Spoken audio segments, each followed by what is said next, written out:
Hey guys, welcome back to the channel. Today we're going to try something a little bit different from normal.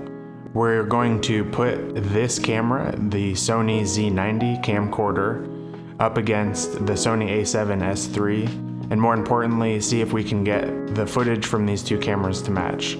So let's get right into it.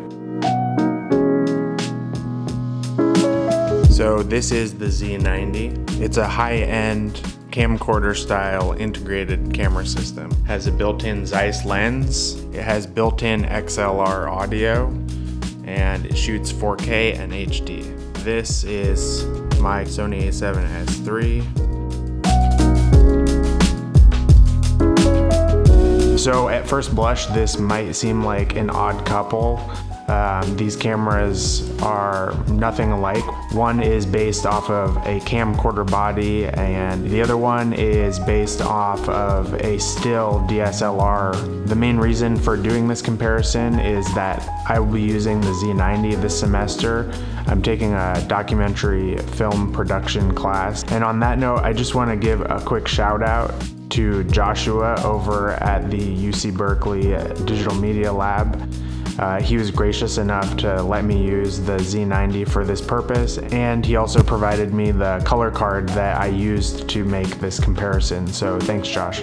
So the real questions I'm asking with this is, what are the advantages of each camera, and can they be integrated together into a workflow? For this first test, all I did is put the two cameras next to each other and shot a color card.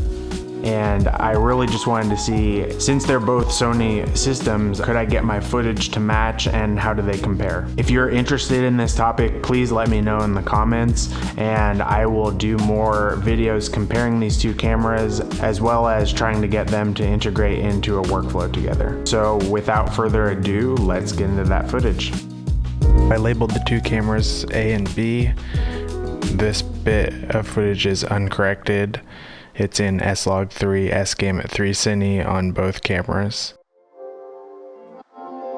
There's quite a bit of difference between the two despite being in the same gamma and color space.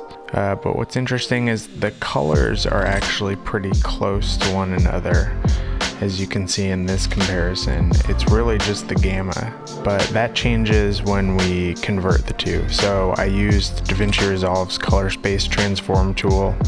And you can see, despite using the same transform, some of the colors are pretty different. You may have also noticed that clip A is much noisier than clip B. This turned out to affect the color quite a bit. So in this set of clips, I used DaVinci Resolve's white balance tools to white balance both clips. I applied noise reduction to clip A and I did some pretty significant corrections to clip A. The colors are quite a bit closer, but you can still see that particularly the magentas and reds are different. And I'll just show you those same clips again, but with a wipe. It really shows clearly which colors are different and which are the same. I also did a set using hybrid log gamma. I was able to match the ISOs on this as well. And as you can see, the colors out of the box are less in need of grading, they're much closer to one another, and there's also less noise. So if I were going to use these two cameras together and I wanted to put the footage together immediately, I would probably go with HLG. And again, when I apply a little bit of correction, mostly just saturation and white balance, they get really close.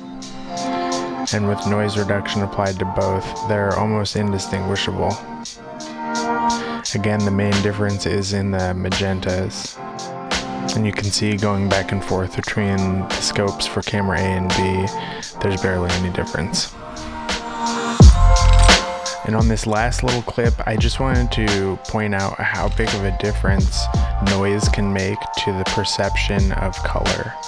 I'm going to play that back and forth a couple times because it's really surprising. And one last time just to give a real nice close-up of what's going on here.